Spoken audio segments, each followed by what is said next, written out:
Gloria a Dios. Repitan conmigo, nuestra visión es ser luz al espíritu, al alma y cuerpo, a las personas de todas las naciones, reflejando y dando a conocer la vida abundante que adquirimos a través de la salvación de Jesucristo.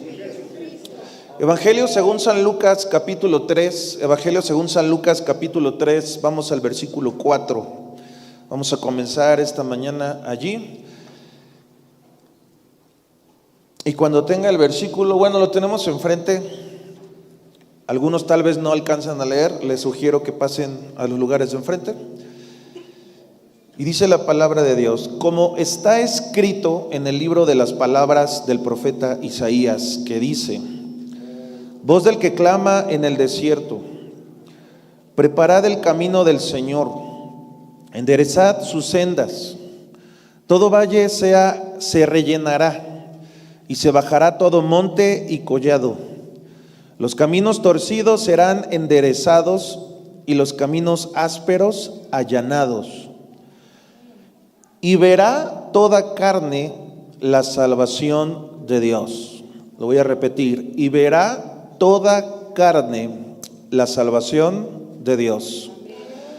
Y decían las multitudes que salían para ser bautizadas por él: oh generación de víboras, ¿quién les enseñó a huir de la ira venidera? Muy bien. Estas palabras que acabamos de leer salieron de la boca de ¿quién? Juan el Bautista.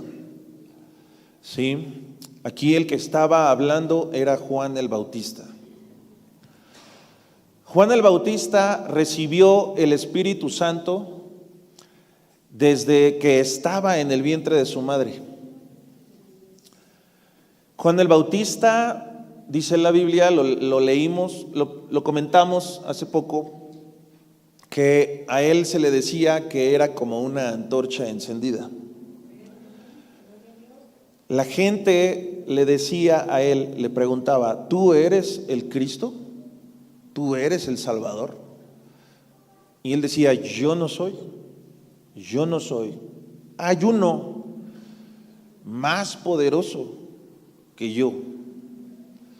Él viene. Él es antes de mí, pero viene después de mí. Él es tan digno que ni siquiera yo soy digno de desatarle la correa de sus zapatos. Él los bautizará con Espíritu Santo y con fuego. ¿Cuántos dan gloria a Dios?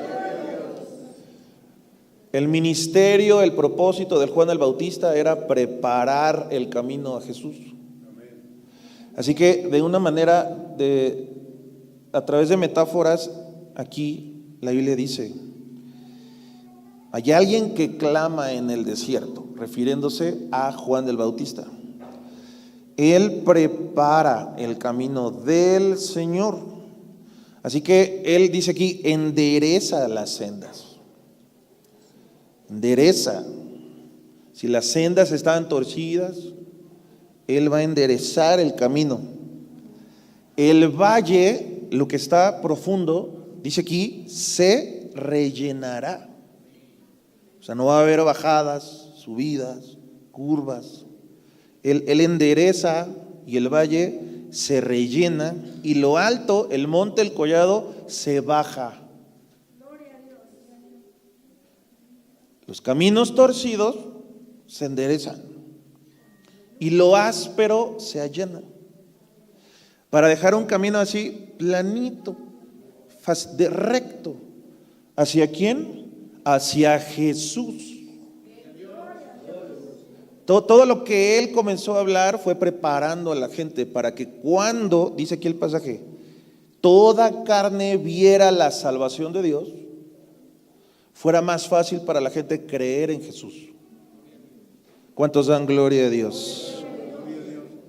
Y luego dice: Él clamaba en el desierto y dice la Biblia que las multitudes venían a él para escucharlo hablar. Así que vinieron los gentiles, los que no conocían nada de Dios, empezaron a congregarse en el desierto para escucharlo a él hablar. Pero también venían los fariseos, los religiosos, los que creían que ya era un pueblo de Dios. Y a ellos se dirige Juan el Bautista y les dice: ¿quién les enseñó a escapar del castigo que va a venir? ¿Quién les enseñó? Y con eso en mente vamos a seguir desarrollando.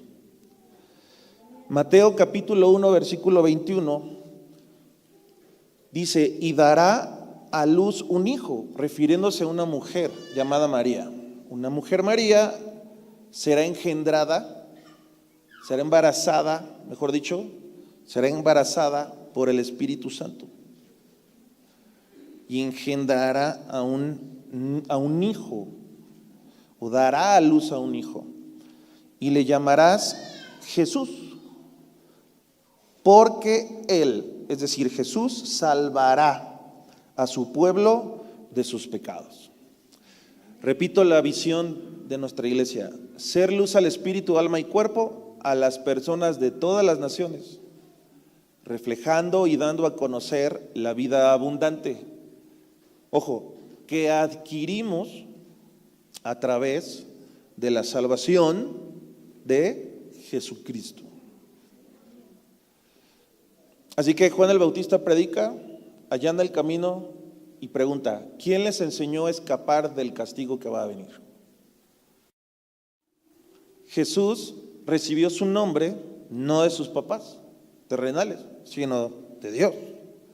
Su nombre, Jesús, significa Salvador o salvación. Él vino a salvar a los perdidos, para que la ira de Dios que va a ser manifestada, ¿sí? Para que esas personas, para que todas las personas sean salvas de la ira de Dios que será manifestada. ¿Cuántos dicen gracias, Señor Jesucristo? Dice aquí: Él salvará a su pueblo. Él quiere salvar a todos, pero no todos se van a salvar.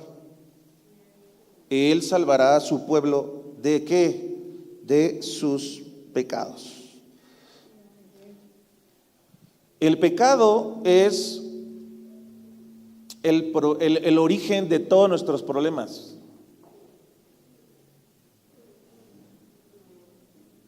Aunque nosotros busquemos culpables, bueno, si vamos a buscar, el culpable es el pecado, pero eso nos lleva a nosotros mismos, a las acciones que nosotros cometemos.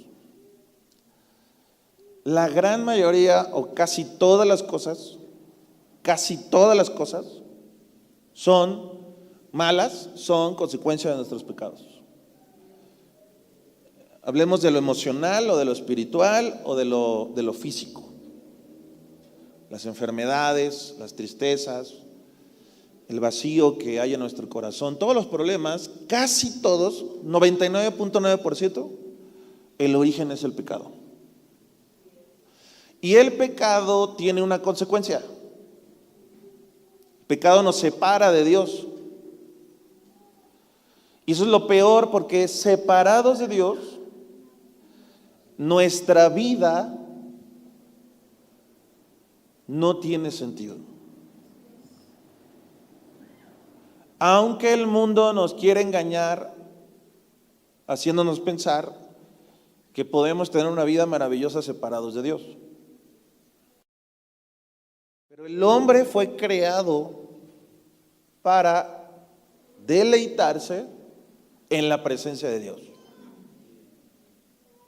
El hombre no fue creado para vivir aparte de Dios. El hombre se separó de Dios cuando pecó. Pero el plan de Dios era que el hombre disfrutara de la presencia de Dios siempre. Que habitara junto con Dios como Adán y Eva en un principio. El problema fue que pecaron. Y ahí entonces su vida empezó se disminuyó la calidad de su vida a una gran miseria. Al punto que en lugar de reflejar el hombre, el carácter de Dios, empezó a destruir a los hombres, cosa que es completamente opuesta al plan que Dios tiene para todo ser humano. Dios tiene pensamientos de bien para los seres humanos. O sea, Dios es bueno. Dios no quiere destruir a nadie.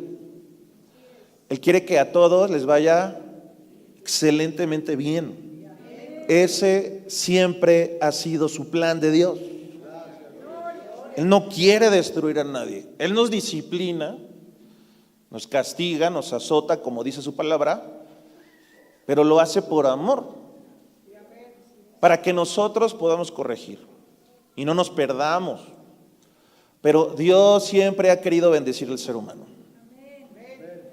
Cuando decimos estas cosas, no solo estamos hablando de un deseo de nuestro corazón, estamos hablando del deseo y la voluntad de Dios, que es perfecta para todos los seres humanos. Esa es la verdad. Dios ama al mundo, Dios ama a los seres humanos y quiere lo mejor para nosotros. ¿Qué es lo que afecta a nuestra vida? El pecado.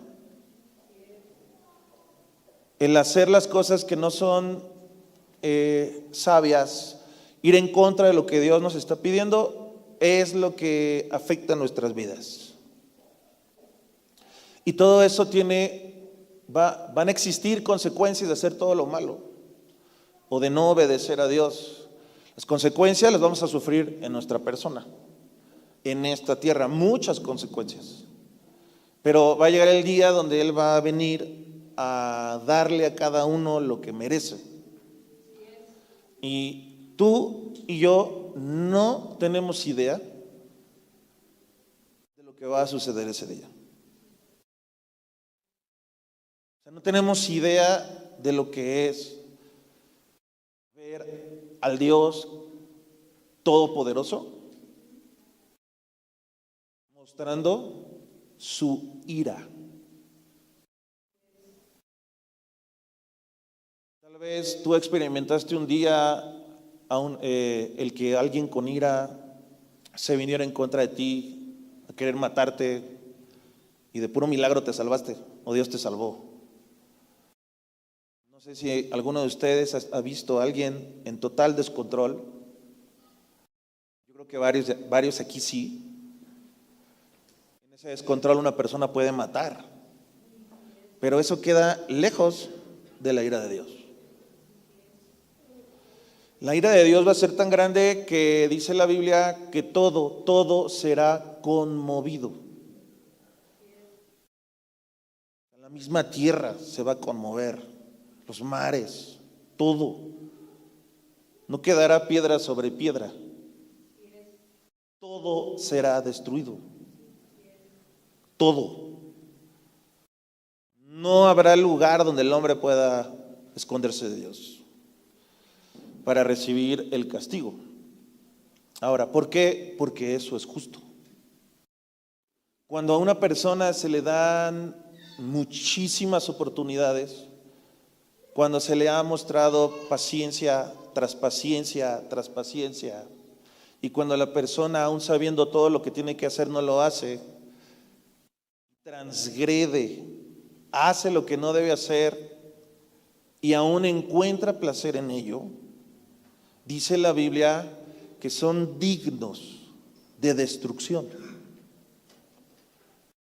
Se tiene que poner un alto a todo eso.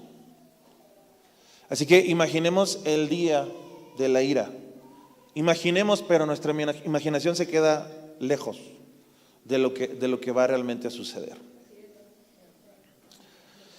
Segunda de Timoteo 3:14, el apóstol Pablo le escribe a Timoteo y le dice, pero persiste tú en lo que has aprendido y te persuadiste, sabiendo de quién has aprendido y que desde la niñez has sabido las sagradas escrituras, las cuales te pueden hacer sabio para la salvación por la fe que es en Cristo Jesús. ¿Quién dice amén a eso? Así que todos nosotros pecamos. Todos nosotros fallamos.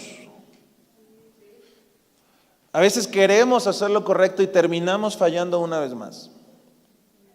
Desobedecemos a Dios, hacemos cosas viles y ahí nos damos cuenta que somos vasos de barro. Y el vaso de barro era como un recipiente donde la gente hacía sus necesidades. Como si fuera una nica. Y cuando nosotros vemos a Dios cara a cara, nos pasa lo que le pasó a Isaías, que dijo, me voy a morir. O sea, ahorita Dios me va a destruir. No puedo permanecer de pie delante de Él. O sea, estoy avergonzado. O sea, Él lo sabe todo.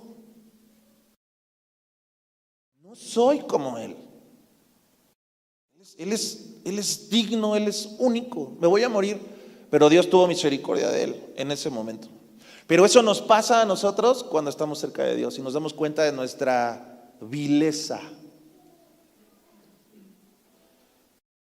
Nos damos cuenta de nuestra vileza. Cuando leemos la Biblia, que dice no robes, no mientas, no seas avaricioso, comparte, honra a tus padres, sé leal, etcétera, etcétera, etcétera. Nos vemos en el espejo, en esa luz de Dios y nos damos cuenta que tenemos muchísimos errores.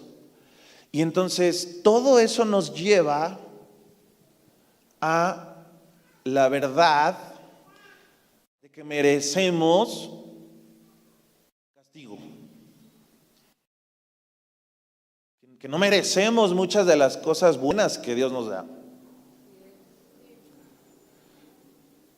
Y eso nos lleva también a la verdad que si seguimos por ese camino, tarde que temprano, vamos a recibir un castigo. Porque la Biblia nos enseña de su paciencia, que Él es un Dios de amor, pero que también es fuego consumidor. Que así como Dios ama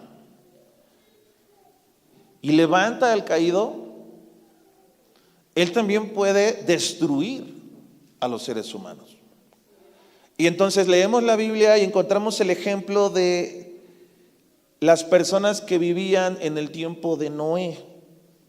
Y vemos cómo Dios destruyó todo eso.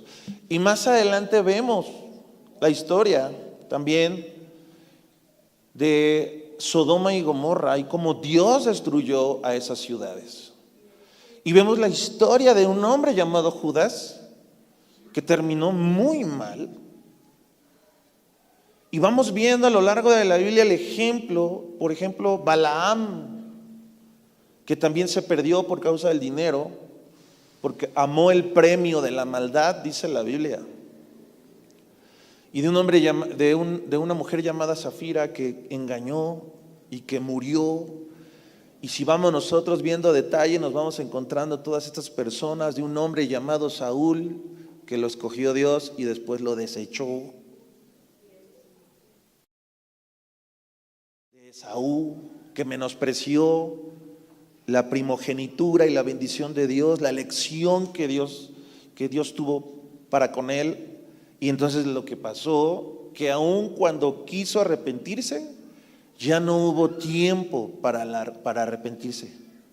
Aunque la procuró con lágrimas, ya no hubo tiempo. Y encontramos verdades en la Biblia que dicen, busquemos a Dios mientras Él pueda ser hallado. No endurezcamos nuestro corazón si hoy oímos su voz. ¿Alguien puede decir amén a eso? Así que cuando leemos la Biblia nos damos cuenta que somos pecadores, que somos muy malos y que por ende no podemos aspirar a vivir con Dios para siempre. Y la Biblia nos enseña que Dios nos amó Y fue por esa razón que envió a un Salvador que se llama Jesús. ¿Cómo se llama? Jesús. Pablo le dice a Timoteo, mira, tú has aprendido las Escrituras desde tu niñez, las cuales te pueden hacer sabio para la salvación que es por la fe en Cristo Jesús. Así que toda la palabra nos lleva a que necesitamos un Salvador. Hay un récord de todo lo que tú has hecho en tu vida. Y tal vez hayas engañado a las personas y les hagas hecho creer que lo que tú hiciste fue por su culpa. Pero Dios hace responsables a las personas de sus palabras, de sus actos y aún de sus emociones, de sus propios pensamientos. Cada uno es responsable de lo que dice, hace, siente. A Él no lo vamos a poder engañar, a Él no le vamos a poder argumentar. Él nos hace responsables. Hay personas que hoy piensan de nosotros que somos maravillosos seres humanos y no nos conocen.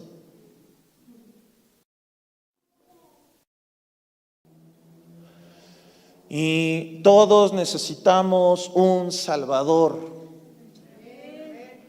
para que nosotros tengamos esa vida abundante, ese estilo de vida de calidad.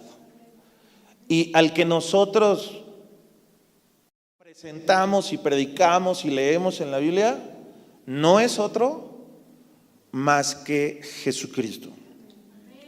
Él es el Cordero de Dios que quita el pecado del mundo. Él murió para que nosotros tengamos vida. Él derramó su sangre en la cruz del Calvario para que nosotros seamos salvos de la ira venidera. Solo podemos entrar a la presencia de Dios revestidos de la justicia de nuestro Señor Jesucristo. Él es el que abrió el camino a la presencia de Dios. Su sangre es la sangre del nuevo pacto. Por nuestros pecados nosotros estábamos destituidos de la gloria de Dios. Ya no teníamos promesas, no teníamos herencia, porque nosotros nos alejamos de Dios. Y lo único que merecíamos, lo dice la Biblia, es destrucción. Eso es lo que nosotros merecíamos. Pero Jesús vino a tomar nuestro lugar. Él fue muerto para que nosotros tengamos vida. Sabemos obviamente que Él resucitó. ¿Cuántos dicen amén a eso? Sí, pero Él murió en la cruz por nosotros. Por sus llagas fuimos nosotros curados. El castigo de Dios que era para nosotros fue sobre Él. Él experimentó el quebranto para que nosotros experimentemos la bendición. Él se empobreció para que nosotros seamos enriquecidos. Él fue rechazado para que nosotros no seamos rechazados. Desamparado para que nosotros no seamos desamparados.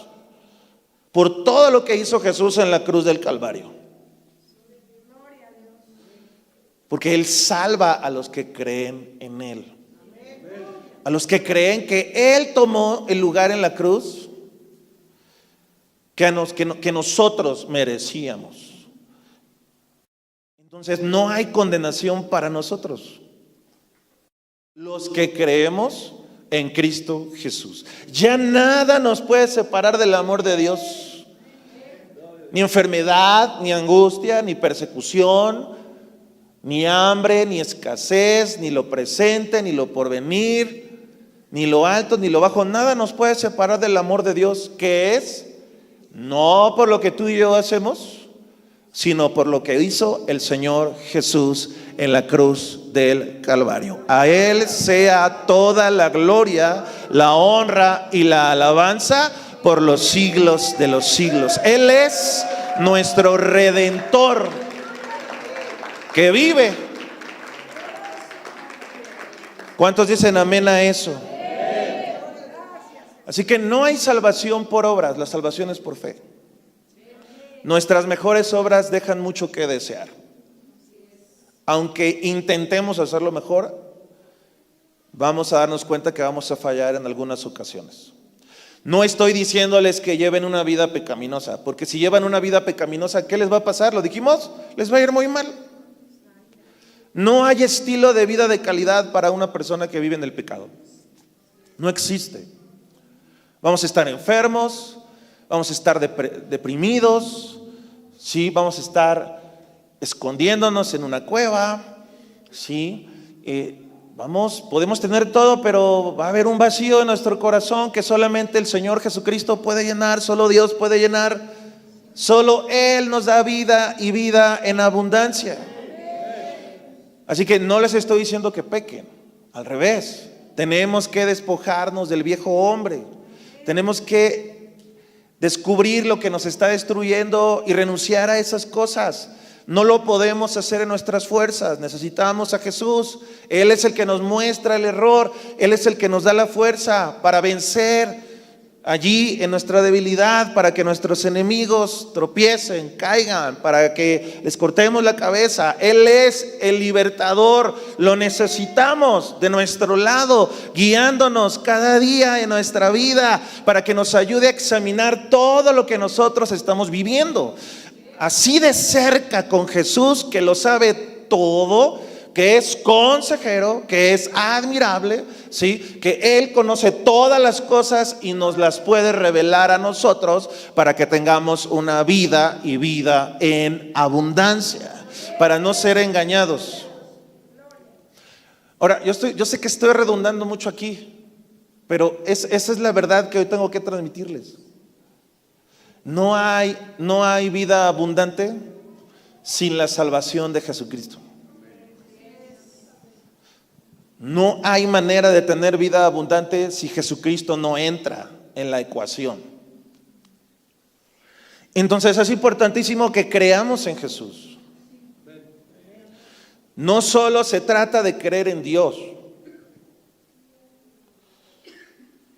Jesús dijo, me voy a ir al Padre, voy con Dios. Y los discípulos dijeron, muéstranos el camino. Y dijo Jesús, yo soy el camino.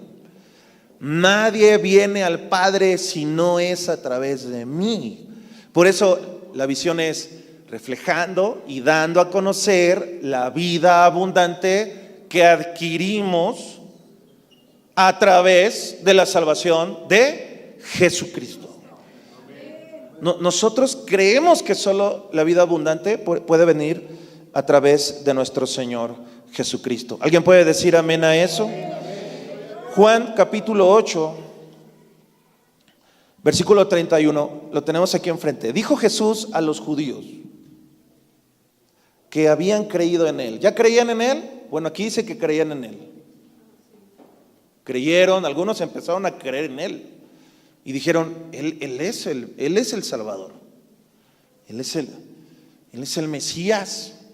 Mira, creo que sí es Él del que un día habló Isaías y Jeremías y Ezequiel y Daniel. Del que nos han hablado todos los profetas. Sí es ese. Y ahí estaban ya creyendo hasta cierto punto. Y Jesús sabía eso. Y se dirige Jesús a ellos y les dice, si ustedes permanecen en mi palabra, serán verdaderamente mis discípulos. O sea, no solo es creer que Jesús es, ¿qué? El Salvador, sino creer en lo que sale de su boca, creer en sus enseñanzas, seguir a un maestro más que caminar atrás de él, porque dice la Biblia que miles le seguían. O sea, seguirlo no tiene tanto que ver con que tú estés aquí hoy sentado y que me estés escuchando a mí, sino que lo que sale de la boca de esa persona, sus enseñanzas, tú las creas, tú las practiques, tú las hagas tuyas, tú las repliques. Así que dice Jesús, no basta creer en mí, Si quieres ser verdaderamente mi discípulo, tienes que, ¿qué dijo él? Permanecer.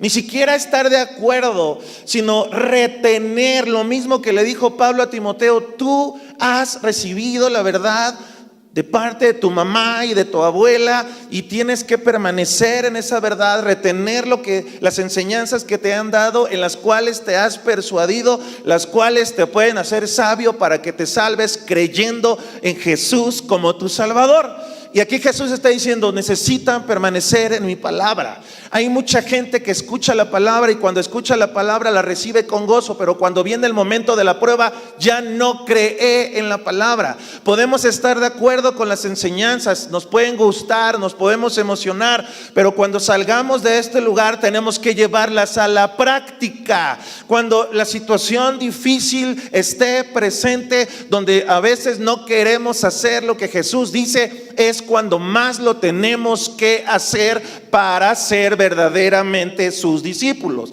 Si aplicamos sus enseñanzas, entonces iremos nosotros formando, creando, alcanzando un estilo de vida de calidad. La prosperidad en todas las áreas de nuestra vida solamente se hace en realidad en las personas que son hacedores de la palabra de Dios. Si nosotros sabemos lo que tenemos que hacer pero no lo hacemos, no vamos a tener un estilo de vida de calidad jamás. ¿Cuántos enfermos saben que si cambian su dieta se van a sentir mejor? Y muchos no lo hacen. Y lo saben. Y van a seguir enfermos hasta que apliquen lo que saben. Y así con muchas otras áreas en nuestra vida.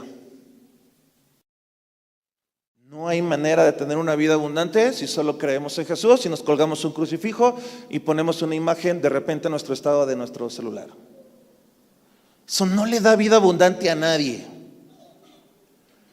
La vida abundante es creer en Él y sus enseñanzas y ponerlas en práctica. Dijo Jesús: si ustedes me siguen porque creen que yo soy el Salvador y me ponen atención a lo que yo estoy enseñando, dice aquí, entonces van a conocer la verdad. Yo les voy a hablar de cosas que ustedes no tienen ni idea. Les voy a abrir sus ojos, les voy a mostrar los engaños, y entonces van a ser, dice aquí, libres. Cuando conozcan la verdad, van a ser libres. La verdad los hará libres. Y dijeron, versículo 33, ¿quiénes estaban allí? Los judíos que habían creído en Él. Y dijeron: nosotros somos nacidos o descendientes de Abraham. Nunca hemos sido esclavos de nadie. ¿Cómo dices tú serán libres? Jesús responde: de cierto les digo, que todo aquel que hace pecado, esclavo es del pecado. ¿Qué te esclaviza? El pecado. ¿Qué te enferma? El pecado. ¿Qué te empobrece? El pecado. ¿Qué daña tus relaciones? El pecado.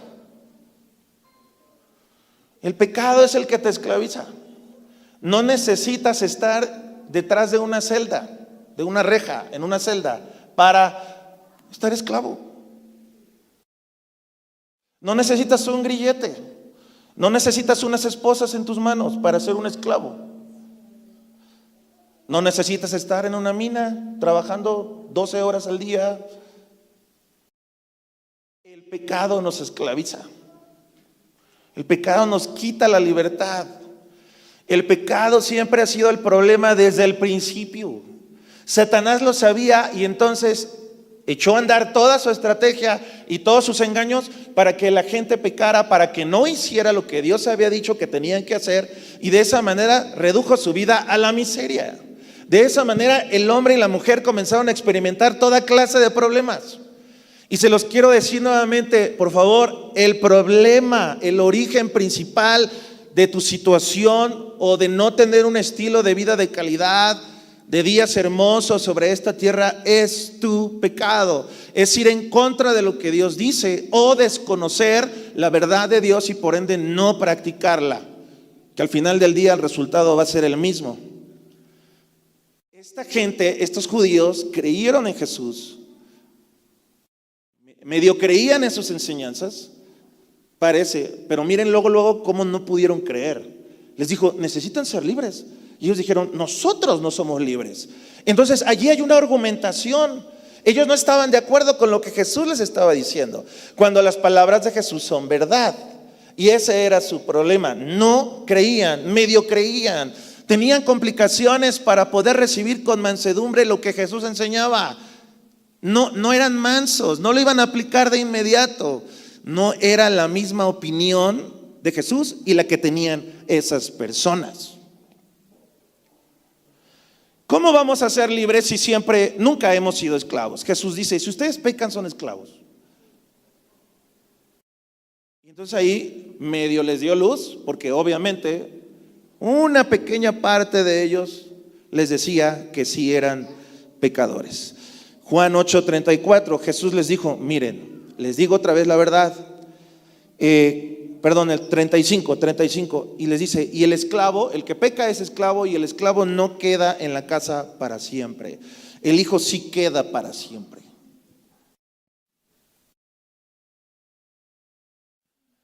El esclavo,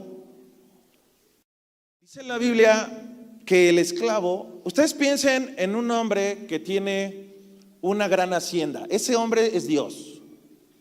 ¿Qué tiene? Una gran hacienda. Tiene muchísimos recursos ilimitados. Y entonces él tiene a sus hijos. Vamos a pensar en uno de sus hijos. Pero él tiene también servidores en su gran hacienda, porque es un hombre que tiene todos los recursos. Y él no puede estar al tanto de todo lo que tiene. Necesita servidores. Y él contrata. Y él tiene a un trabajador. Y el trabajador tiene a su hijito también, que nació allá, no nació en la gran casa allá donde vive el Señor, nació en una casita que Él mandó a construir para que ahí vivieran sus sirvientes, para que tuvieran un lugar donde descansar, para que en la noche se fueran a dormir. ¿Sí me explico? Ok, para que al acabar sus labores pudieran ir allí a la casa. Pero ese niñito sale de esa cabañita y muchas veces se encuentra en el gran jardín, hermoso jardín, del cual es propietario el Señor, y en el cual su hijo tiene todo el derecho y se siente tan natural de poder disfrutar, de ir a donde él quiera. Si hay árboles puede tomar de los que él quiera, porque él es el hijo del dueño. Puede hacer lo que quiera en su casa. Y el niñito, el hijo del esclavo, que también es un esclavito, sí, él juega muchas veces con el hijo del hacendado. Y a veces le comparte el hijo del hacendado. Y cuando son pequeños, nada los diferencia, se parecen mucho. Aún el dueño de la hacienda lo trata con cierta atención y lo deja que juegue con su hijo y que ande corriendo allá en su casa, pero a lo mejor hasta entra a la habitación del señor de la hacienda y no le dice nada porque es un niño. Pero cuando va creciendo, hay una gran diferencia entre quien es hijo y quien no lo es. Y el día que se muere el señor de la hacienda, al esclavo no le va a tocar nada.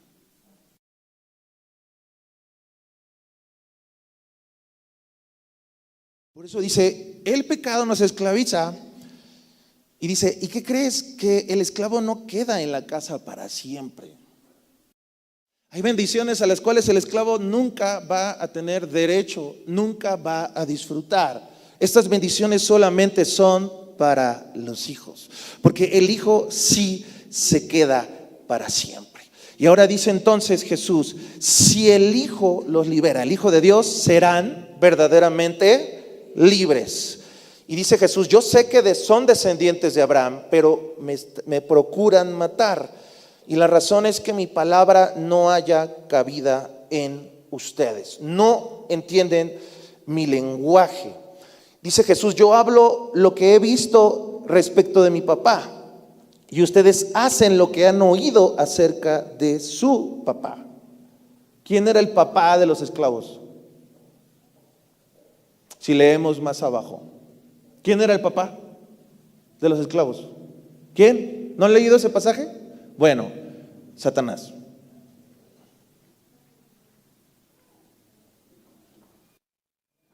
Les dice, ustedes son hijos del diablo, porque quieren hacer las obras del diablo. Y el diablo siempre ha sido un homicida, y ustedes me quieren matar.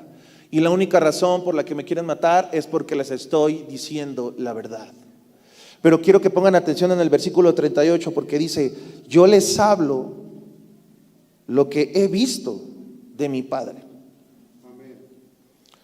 Y ustedes hacen lo que han oído de su Padre.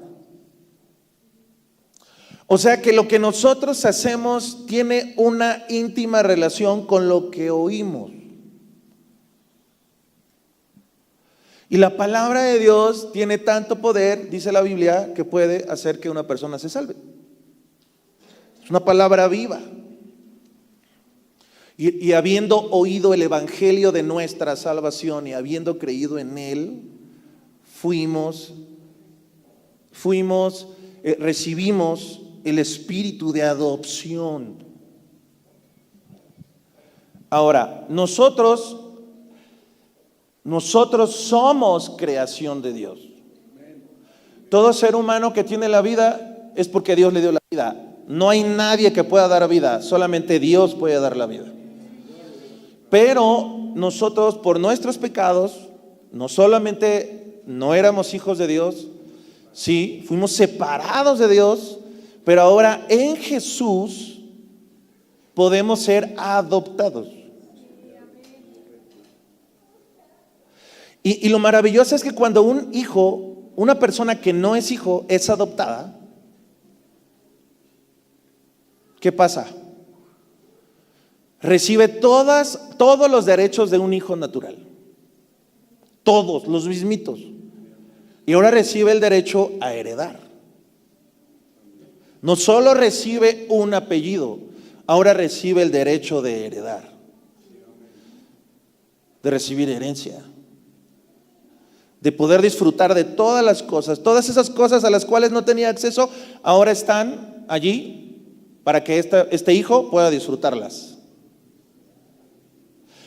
Y la Biblia nos enseña que a veces el amo, ¿sí?, después de unos años de servicio que le daba el esclavo tenía que dejarse en libertad. Ya me serviste muchos años, ahora eres libre, te puedes ir. Ya no necesitas quedarte aquí en la casa, ya no me vas a servir a mí. Puedes ir a construir tu propia casa, puedes elegir un nuevo trabajo, puedes decidir qué vas a hacer mañana, ya no vas a tener que rendirme cuentas, ahora tú ya eres libre porque me has trabajado muchos años. Y una ley de Dios era que después de ciertos años se diera libertad a los esclavos. Pero si el esclavo amaba al señor de la casa, podía él tomar la decisión de quedarse como un esclavo ahora de manera voluntaria. Y esos esclavos que a veces se quedaban, entonces, eventualmente por la gran conexión que tenían con el Señor, podían llegar a ser adoptados. De tal manera que pasaba su vida, se transformaba su vida de ser un simple esclavo ahora a ser hijo de aquel que tenía todas las cosas en sus manos. Y eso es lo que Dios nos ofrece a nosotros por medio de Cristo Jesús, Señor nuestro. Por eso cuando Él partió el pan y compartió el vino, Él dijo, este vino representa mi sangre que por ustedes será derramada. Esta sangre es la sangre del nuevo pacto. Esto es lo que yo estoy haciendo para que ahora ustedes puedan ser hijos de Dios, para que reciban promesas, para que reciban herencia, para que puedan llamarle a Dios papá y entiendan que no están solos, porque un papá jamás le dará piedras a alguien que le pide pan. No hay manera, nuestro Dios es bueno y para siempre es su misericordia. Pero todas las cosas nosotros las recibimos gracias a nuestro Señor Jesucristo. Dice la palabra de Dios, todas las promesas en Jesús, en Él son sí y amén. Y por eso cuando oramos en el nombre de Jesús. Eso es lo que nos da el acceso a la presencia de Dios. Y esa fe no la tienen muchos. Porque muchos son los llamados, pero pocos los escogidos. Él murió por todos. Dios no quiere que nadie se pierda. Dios quiere hacerle bien a todos, pero no todos tienen la fe en Jesús. Y menos todavía están dispuestos a recibir sus enseñanzas. Y mucho menos los que están dispuestos a poner en práctica sus enseñanzas. Y por eso, aunque crean en Él o aunque conozcan un poco de Él, si no lo practican, entonces lo que sucede es que son esclavos. Y oyen no a Jesús, sino que oyen a su papá. Y su papá no es Dios, su papá es el diablo. Y entonces hacen lo que su papá les dicta o les manda a hacer. Como lo hizo Judas, que caminó con Jesús, vivió con Jesús, vio los milagros de Jesús, vio el poder de Jesús. Pero cuando le habló el diablo, le hizo caso al diablo. Entonces no se pudo salvar. Jesús hizo todo para salvarlo. Cenó con él, los últimos momentos de su vida los pasó con él. Y no solamente se sentó ahí a jugar, como dice la Biblia, se sentó con ellos y les seguía hablando palabras de verdad, porque quería que ellos fueran libres y que entendieran que el pacto y la libertad solo la puede ofrecer Él. Hasta el último momento les estuvo enseñando, y allí estaba Judas sentado, pero no pudo practicar las enseñanzas de Jesús, porque realmente estaba allí, pero no estaba ahí. Pero al que realmente oía era al diablo. Dice la palabra que se le endureció su corazón y se le metió Satanás. ¿Qué endurece el corazón del hombre? El pecado. El pecado es lo que endurece al corazón del hombre. La única medicina para nosotros, para el endurecimiento, se llama Jesucristo. Él es el único que puede sanar nuestro corazón. Él es el único que puede cambiar el corazón de piedra en corazón de carne. Él es el único que nos puede convencer de que estamos equivocados, así como lo hizo con el hijo pródigo que estaba perdido, pero vino el Señor y lo volvió en sí. Y entonces se puso de pie y dio pasos regresando a la casa. Y entonces Dios lo bendijo y le dio todavía más de lo que él tenía en un principio. Dios tiene recursos ilimitados. Si hoy decides obedecer las enseñanzas de Jesús, tu vida va a cambiar. Tú vas a prosperar. Todavía puedes sanar.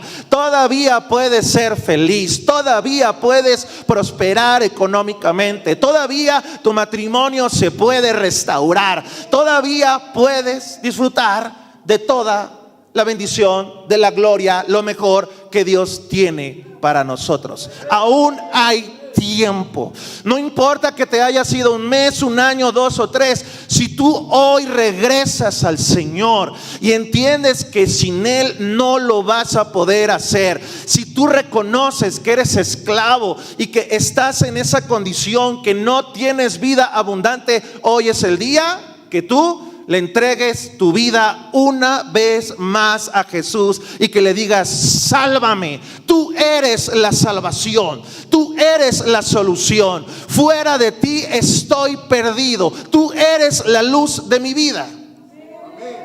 Y entonces tu vida va a cambiar. Tu vida va a cambiar.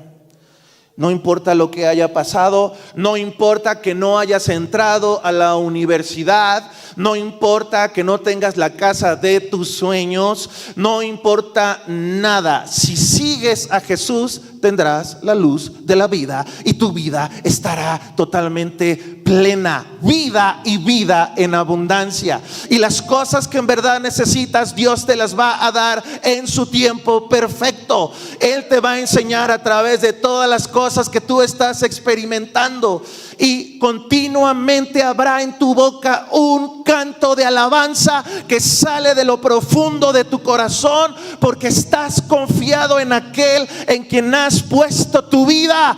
Puedes confiar en Él en cualquier situación, en cualquier circunstancia. Tengas papás o no tengas papás terrenales, tengas la economía en este momento o no la tengas, tengas los rasgos que quisieras o no los tengas, cualquiera que sea tu situación, hayas llegado en vehículo, si tengas casa propia o la rentas, no lo sé, pero cualquiera que sea tu situación, si tú pones tu vida en las manos de Jesús, tú vas a tener vida y vida en abundancia. Tú vas a ver cómo todas las cosas se van a transformar. Todo va a ir cambiando para bien, porque vas a regresar a la presencia de Dios. Vas a regresar a la presencia de Dios. ¿Cuántos dicen amén a eso? Primera de Timoteo 2:3. Porque esto es bueno y agradable delante de Dios nuestro Salvador, el cual quiere que todos los hombres sean salvos y vengan al conocimiento de la verdad. Él quiere que todos sean salvos y vengan al conocimiento de la verdad. Arriba habla de las autoridades también, que oremos por ellos. Pero ¿cómo debemos orar por ellos? Dios, que crean en ti, que conozcan tu verdad y la practiquen. Porque entonces el pueblo va a vivir quieta y reposadamente. No queremos líderes que estén haciendo propaganda, proselitismo, y que entonces en la mañana comiencen una reunión con líderes de cierta denominación religiosa para captar votos. ¿Sí me explico? Y que luego a las 12 de la mañana estén con alguien más y a las 3 ya están con los chamanes pasándose el humo por toda la cabeza, saludando al norte, al sur, al este y al oeste, a los cielos, a la luna, al sol y todo lo demás. No queremos gente así, porque esa gente, aunque crea en Dios, que obviamente no tienen ni idea de quién es Dios, jamás harán que nosotros vivamos quieta y reposadamente. Necesitamos hombres y mujeres que estén en las autoridades, que conozcan los principios de Dios y que los lleven a la práctica de tal manera que la bendición sea una realidad en toda una nación. Entonces oremos por los hombres para que conozcan la verdad. Él quiere que todos sean salvos, que a todos les vaya maravillosamente. Ese es el plan de Dios para nosotros. ¿Tú quieres que te vaya bien? Tienes que leer tu palabra. Tienes que encontrar la delicia.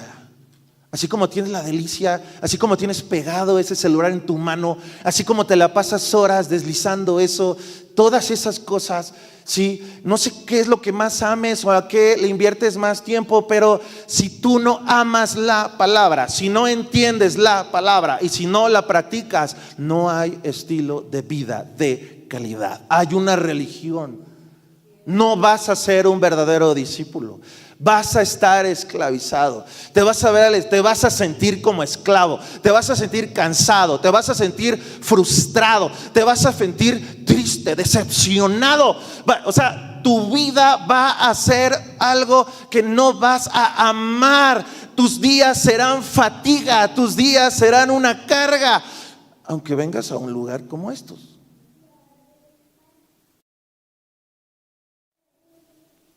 Aunque vengas a un lugar, tu vida va a ser así.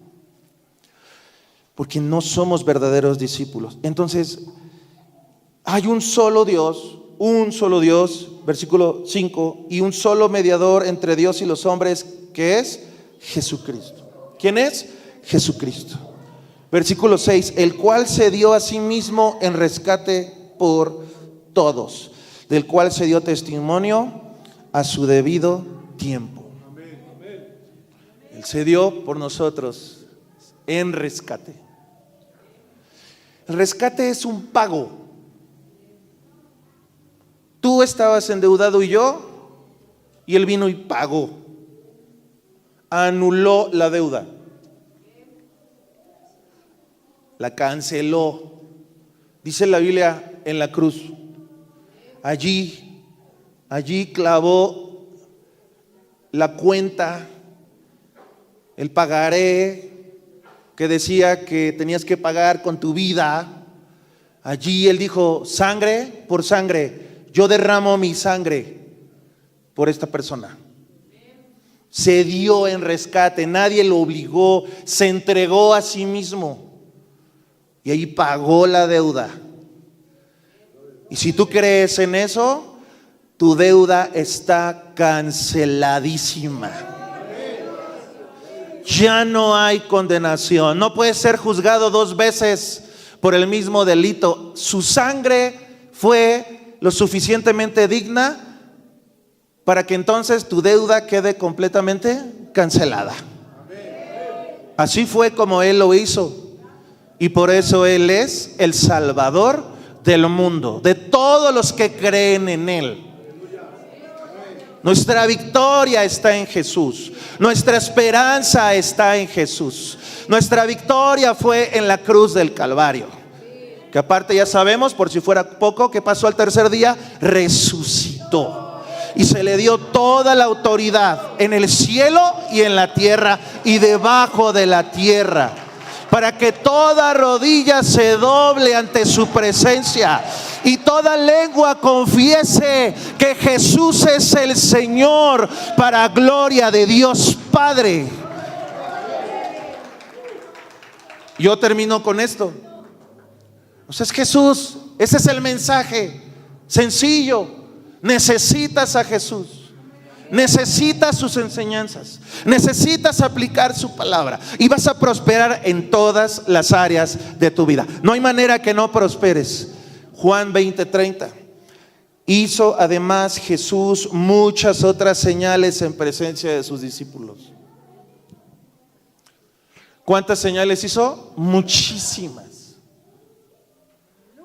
Se sanaban los ciegos, se sanaban los paralíticos, se liberaban los endemoniados, se levantaban los muertos que ya olían mal. Su poder se manifestaba, aquietaba los vientos, aquietaba los mares, conocía lo que pensaban los hombres.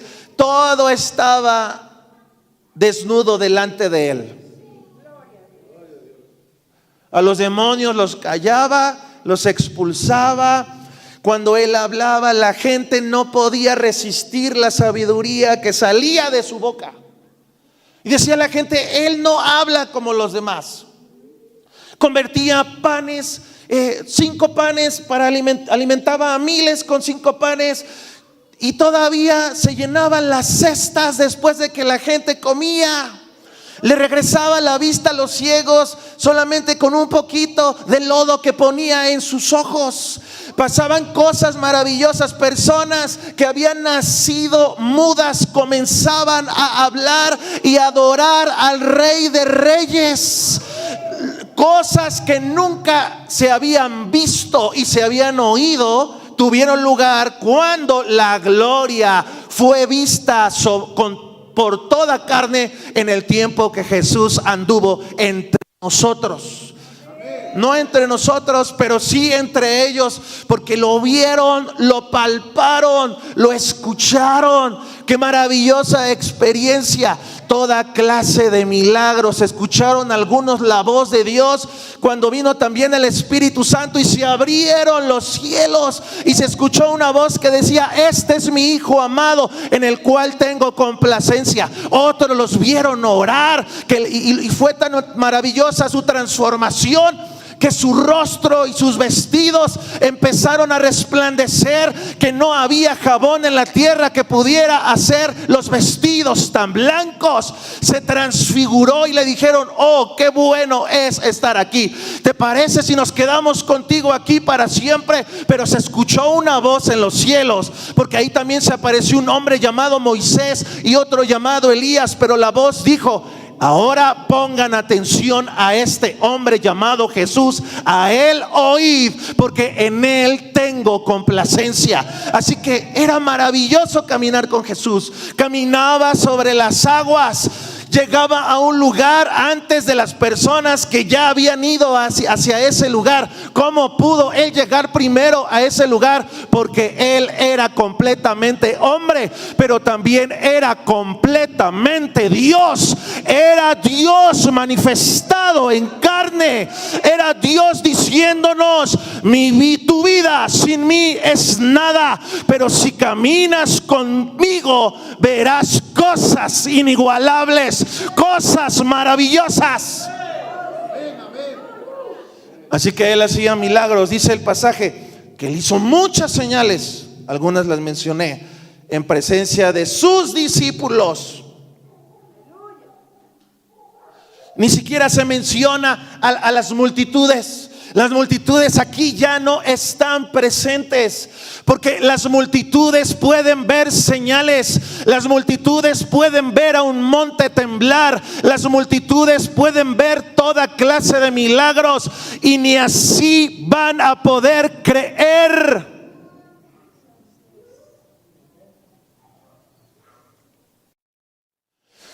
Van a ser sanados en la cama de un hospital.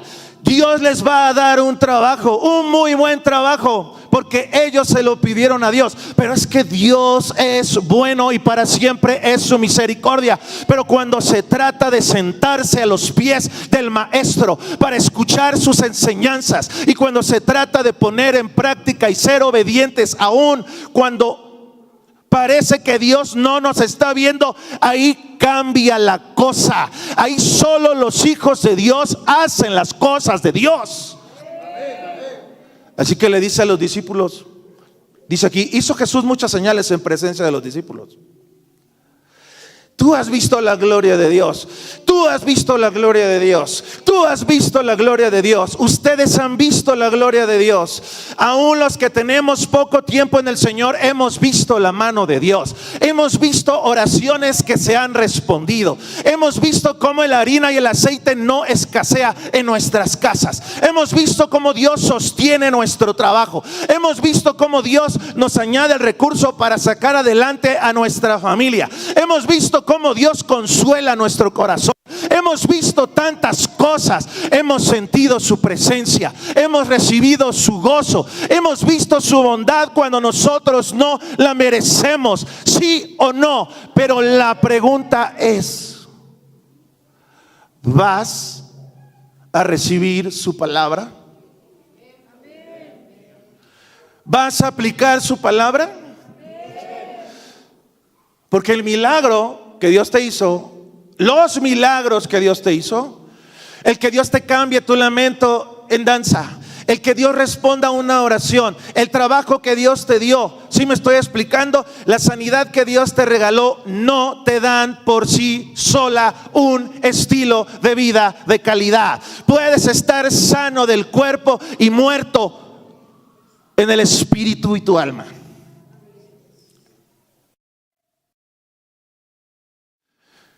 La vida abundante no es la respuesta a una oración, 2 o 3 o 5 o 10.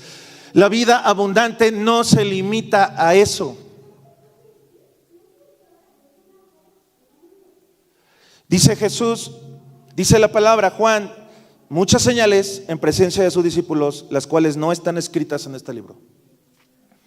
Pero estas se han escrito para que crean que Jesús es el Cristo, que Él es el Hijo de Dios, y para que creyendo tengan vida en su nombre. ¿Cuántos dicen amén a eso? Así que la vida abundante sí incluye muchas cosas, sí incluye todas las cosas que necesitamos como seres humanos para estar en este lugar, porque comemos, porque necesitamos un techo, porque necesitamos ropa y muchas cosas que son materiales. Pero la vida es Cristo. Solo Él puede dar vida. Solo en Él está la vida. Y lo más maravilloso que había en el huerto del Edén no es que había toda clase de árboles, no es que había 2 ríos que fluían y del cual todos podían beber. Sí, lo dice la Biblia que había unos ríos allí en ese lugar. No eran todas esas cosas. Lo más maravilloso del Edén, del lugar llamado delicia, era Dios mismo. Era la presencia de Dios. Eso es lo que le da sentido a tu vida. Eso es para lo cual Dios nos creó, para que disfrutemos de su presencia, para que caminemos en esta tierra tomados de su mano. Eso es lo que le da sentido al ser humano, vivir para Cristo. Para eso fuimos creados. Eso es lo que le da sentido a nuestra vida. Y entonces todo lo demás solo es una añadidura. Así que tenemos que tener una relación con Dios toda la semana. Para que nuestros días sean buenos sobre la tierra. Él va a acomodar tus emociones. Él te va a dar la dirección. Él te va a enseñar a trabajar la tierra que te dio, o Él te va a dar la tierra que tú estás pidiendo. Él es el que va a hacer la obra en ti. Vas a ser una persona sabia, una persona entendida, una persona prudente, una persona sensata, una persona ejemplar, que va a saber hablar y que va a saber actuar, que va a ser un digno representante de Dios en la tierra, un reflejo de Dios en la tierra. Y entonces vas a tener un estilo de vida de calidad. Vas a saber diferenciar los tiempos. Cuándo decir sí, cuándo decir no, tal vez a la misma petición, porque no lo que hoy es sí, mañana tiene que ser sí. La sabiduría va más allá de todas estas cosas. Vas a entender las áreas grises de la vida. No todo es negro, no todo es blanco, hay áreas grises. Vas a entender la diversidad de Dios. Cuándo es tiempo de llorar, cuándo es tiempo de reír, cuándo es tiempo de ponerte la armadura y luchar, cuándo es tiempo de esperarte sentado para que Dios haga su obra. Todas estas cosas te las va a revelar el Señor a través de su Espíritu, a través de su palabra. Un estilo de vida de calidad. Queremos el crecimiento de esta iglesia. Dios quiere que crezcamos todos, pero nuestro crecimiento es que el carácter de Jesús se refleje en cada uno de nosotros. Ese es el verdadero crecimiento. Ese es el verdadero crecimiento. Que hagamos la voluntad de Dios. Amén. Entonces, la vida abundante es solo a través de la salvación de Jesucristo. ¿Alguien quiere decirle a Jesús hoy: pongo nuevamente mi vida en tus manos? Yo creo que sin ti no hay vida abundante. Amén. Vamos a ponernos de pie.